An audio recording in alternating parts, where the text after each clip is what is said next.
আল্লাহর হাবিব সাল্লাল্লাহু আলাইহি ওয়া আলিহি ওয়াসাল্লাম একবার একটা যুদ্ধ থেকে ফেরার পথে মরুভূমির মাঝখানে সেনাবাহিনীকে থামিয়ে বিশ্রামের ঘোষণা দিলেন যে তোমরা একটু বিশ্রাম নাও।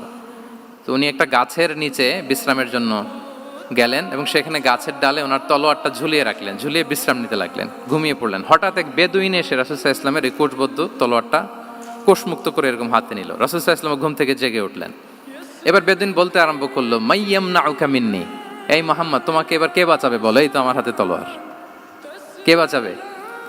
সাথে সাথেই আল্লাহর হাবিব সাল্লাল্লাহু আলাইহি ওয়া আলিহি ওয়াসাল্লাম উনি উত্তরে বললেন আল্লাহ।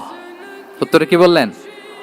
কোনো চিন্তা ভাবনা নাই যে ওরে আঘাত করা যায় কিনা পাল্টা, বা কোনোভাবে ওর কনফিডেন্স ডাউন করা যায় কিনা, এদিক সেদিক কারো সাপোর্ট চাওয়া যায় কিনা, কোনো দিকে না তাকিয়ে কি বললেন? আল্লাহ। সব সময় তিনি আল্লাহ কেন্দ্রিক ছিলেন। এটাকে বলে গড সেন্ট্রিক মাইন্ডসেট। যে কোনো পরিস্থিতিতে তিনি আল্লাহ যে আমার সাথে আছেন এটা কল্পনা করতেন।